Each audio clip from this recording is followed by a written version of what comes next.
back like we never left. SV here with the live reaction to the beginning after the end. This week we're reading chapters 155, so you know what's going on.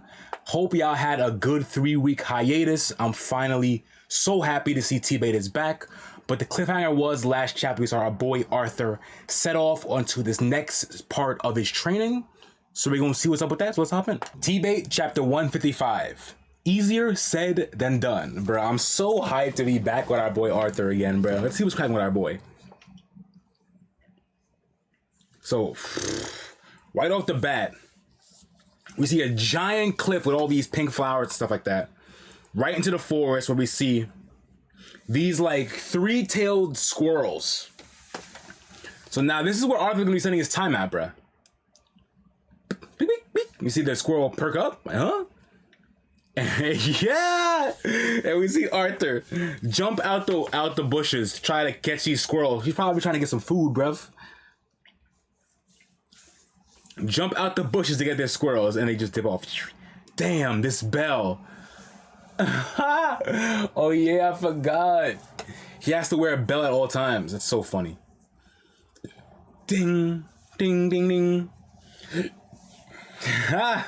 Arthur's tight. He can't catch nothing because of this bell, bro, on his neck. He just continues to walk on. Step, step, step. Again, Arthur back in the bushes. He's hiding.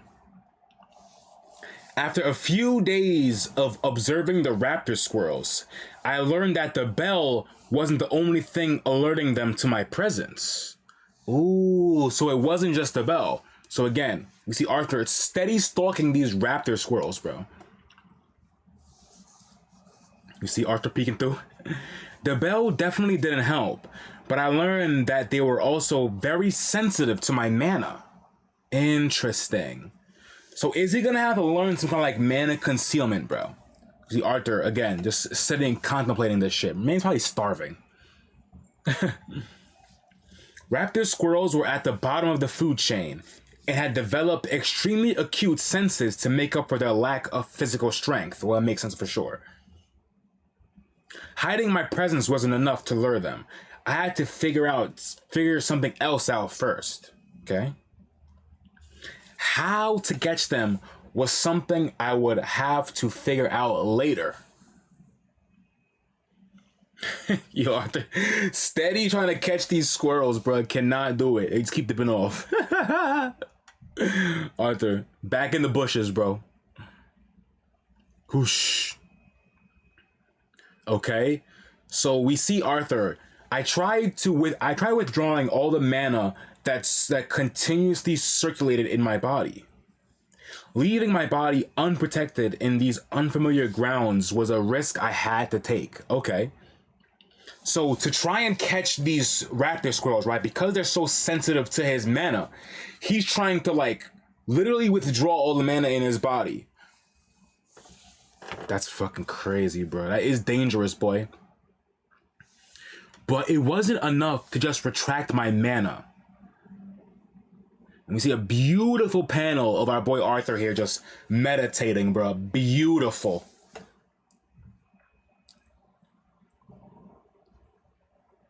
As I soon realized, it was also absolutely necessary to clear my mind and intent when dealing with prey animals. Interesting. So we see Arthur clearing his head, a calm, deep breath. Let's out. Calm one. Opens his eyes, peek, and you see they start coming to him now. The little raptor squirrel comes out, just giving a little sniff. Creak, creak, pulling up, and you see Arthur again looks on. Now is his time. And as he goes to see them, they immediately dip off. Because, again, he didn't clear his mind, bro. It's gonna take practice. But that was easier said than done, you see? Boom. Title of the chapter.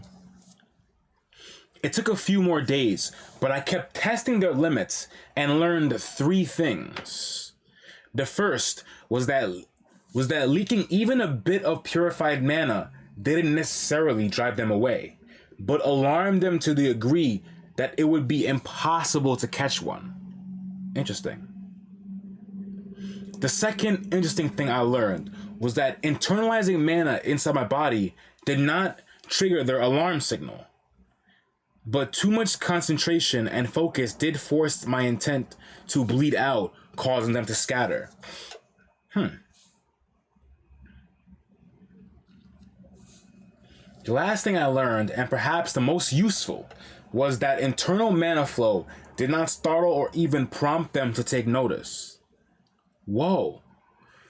Perhaps the most useful was that external mana flow did not startle or even prompt them to take notice.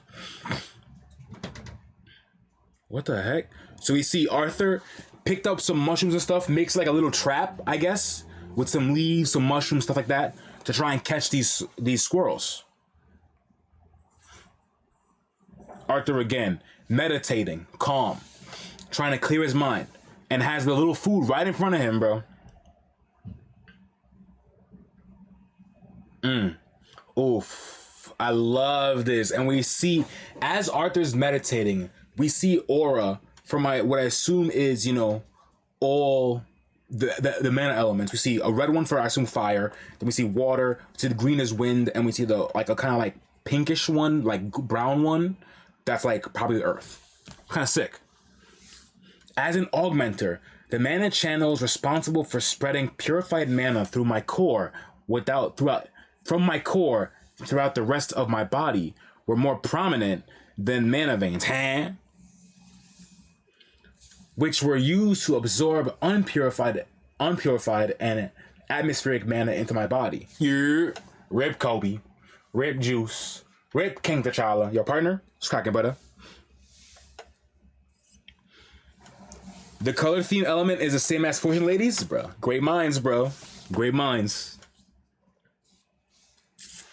Okay, however, for this technique, I had to balance the output of purified mana from my mana core, through my mana channels and the output of atmospheric mana through my mana veins. Bro, you gotta do all this to catch some squirrels, bro? This is insane. Oh shit. And we see some kind of like bright ass fucking light with all like these energies kind of like mixing together. It'd been years since Sylvia taught me mana rotation for the first time. To meditate and absorb mana while moving and perhaps while fighting if you're good enough. So we see a flashback to Grandma Sylvia and baby Arthur, bro. When the man was like 4. Baby Art, son. And now I was able to use mana rotation almost unconsciously, which would help me with this new technique. With the perfect balance, I would be able to utilize the mana without anyone or anything being able to sense that I'm doing so. That's buff. What? So if he completes this technique with perfect balance, no one will be able to know when he's using mana. So does that mean no one could tell when he's casting a spell or shit like that? So he can do stuff like without them even knowing, right? That's fucking insane, bro. Boop, and we see Arthur, as meditating, open his eyes up, and boom. All the rabbit squirrels are just eating right in front of him.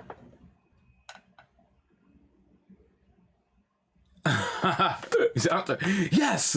He screams because he seems like it worked. But as he screamed, all the squirrels vanished, gone. Okay, our boy Arthur, different. We cut away to a beautiful shot of the night sky, bro. Again, T-Bait always has some gorgeous setting shots, bro. Shit is crazy.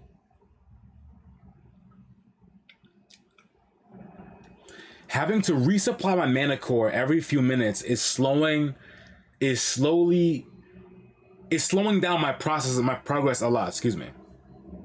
But I guess I can't help it. It's been days and I can barely move while maintaining the technique. And the stupid bell. I wonder if Sylvie is doing any better with her training. Yeah, facts. I am really curious about Sylvie as well. I cannot wait till we see her again. And how's my family? How's Tessia? Elijah. Yo, Elijah. We still have no idea where Elijah is, bro. Elijah, if y'all have forgotten, Elijah got scooped up by that boy Draniv when they attacked the school. He got scooped up and he's gone now. Right? We have no idea what's up with him, bro. I have a few theories about what I think was going on with Elijah, but again, we have no confirmation.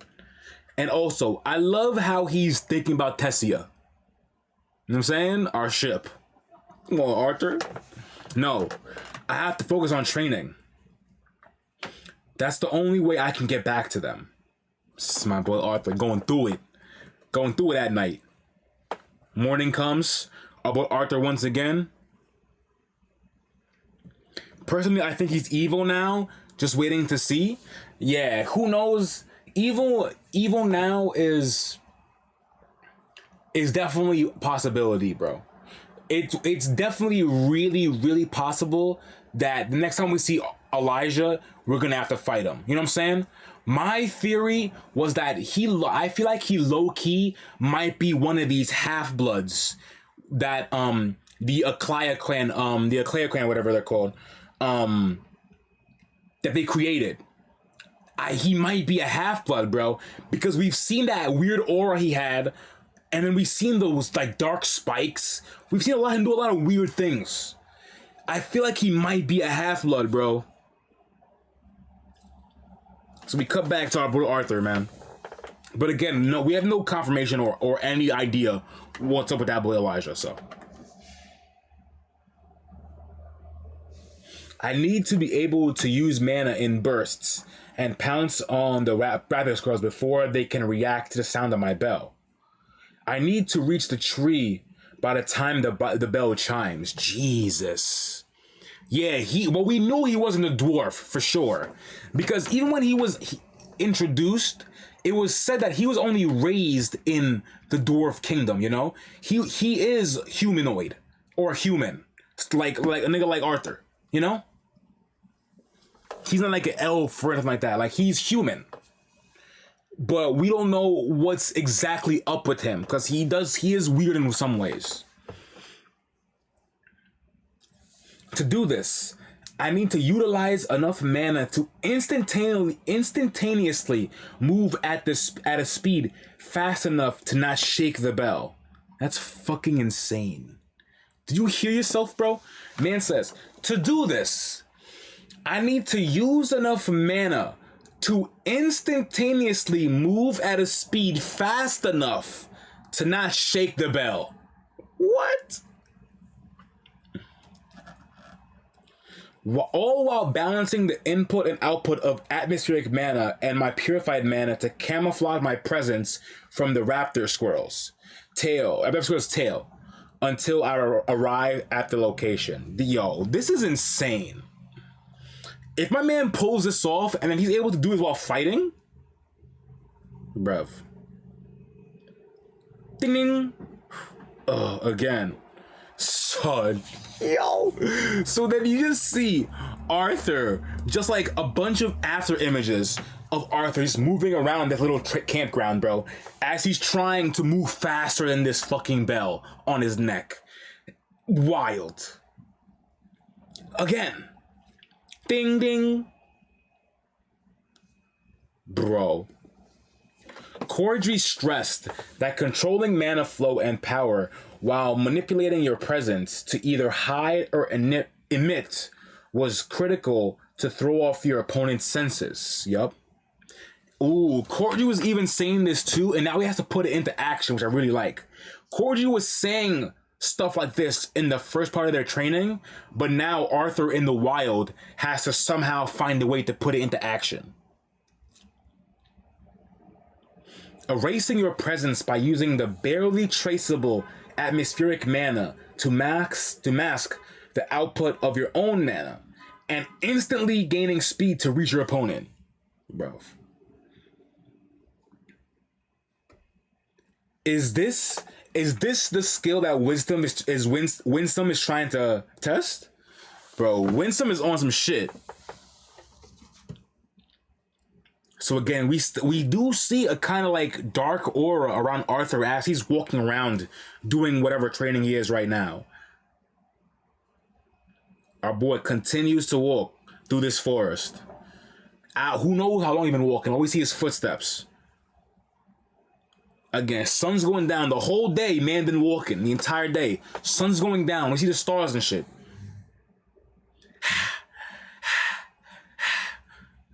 Has he done it? We see Arthur tired.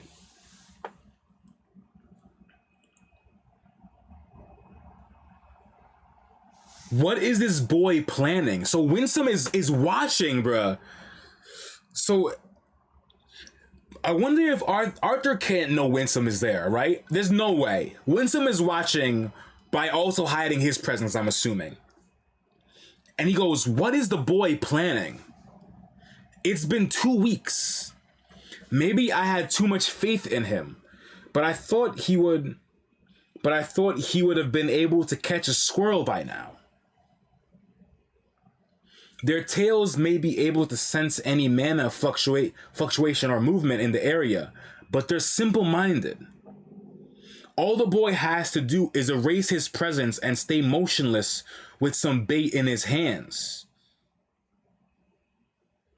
So it seems like Arthur is going above and beyond, because Winsome is talking like it's not that hard. It seems like he's saying that Arthur can already erase his presence and shit already without moving. So Winsome's saying like if you had some bait in your hand, you'd be good. But it seems Arthur's going the extra mile. It seems he's doing something extra. Well, at least he grasps the skill I intended him to learn. So now, he's about to show what he's doing. He's about to do his technique and catch one of these squirrels outright. Bro, watch. We see Arthur sees the squirrels right there in front of him, bruh. Peeps them Jones. Then I told you about. So as soon as Arthur sees them, Winsome, before even anything happens, Winsome eyes open. Nigga said, "Huh?" And then, nigga, yo, what is this panel of Arthur? Not even like running, bro. It's a walking motion, but the nigga is moving fast, bro. What? And he just scoop one. Ding. And oh my God. And we see him as he hand over the squirrel. Bing. Grabbed one. Ding. Bell rings. And he has the squirrel in his hand, bruv. And Winsome's like. Winsome's eyes is open. Nigga said. Just as Winsome was like, maybe I had too much faith in Arthur, bro. He should have been able to catch a squirrel right now. He could have just, held some bait. Boy, don't you dare underestimate that man. Winsome Arthur just completed the first step of Mirage Walk. Oh my God, that just sounds cold, bro. Winsome Arthur. He just completed the first step of Mirage Walk. For a mere human boy to be able to grasp the fundamentals of Mirage Walk, the essence of what the Thesis clan reigns supreme over all other clans in regards of physical combat. For him to be able to get this far just by watching Cordery, how much will he achieve in the next 10? No, 5 years, yo. Winsome talking highly about our boy, bruv. A mere human child. Talk about him, bruh. Talk to him nicely. Chapter's over. Oh my God, this is it. Teammate back, baby. Oh my God, teammate's fucking back, bro. This shit is so cold. I love when they just hype up our boy, bro. Because This could have been just something Arthur learned, right? No problem. But the fact that Winsome goes to say that this is a technique that is like from Corddry's clan, who are like who reign supreme over the other clans in terms of combat. And Arthur just learned this as a human kid, bro. He's 14. You know what I'm saying? Like, it just adds that much more emphasis to the shit Arthur just did. Because it could have just been, yeah, he learned to walk at light speed, that's fine. You know? But having it be tied to Corddry and the clan is so lit. Especially because we know Corddry could not teach Arthur directly any techniques because the other clans wouldn't fuck with it. They don't like a human boy learning their high-level shit. And Arthur learned it anyway, bro. Come on, bro. He's different. Come on, bro. Oh, this shit's so good. Teammate's so good, bro. It's so good. Look at Winsome's face, bro. It's so good, man. That boy cold for real, bro. It's crazy. That boy's cold. I love this panel too, bro. This panel of the first walk right here, this, so fire. So fire. Oh, so sick. Well, if you made it to the end of the live reaction, I appreciate you so much. Thank goodness that teammate is back. So sick. But if you enjoyed, please drop a like on the video. It really helped your boy out. Also, sub to the channel because I'm bringing different live reactions weekly. So you know what I'm saying? I'm going to see y'all soon. Stay safe out in these streets, and I'm going to holler at y'all. Peace.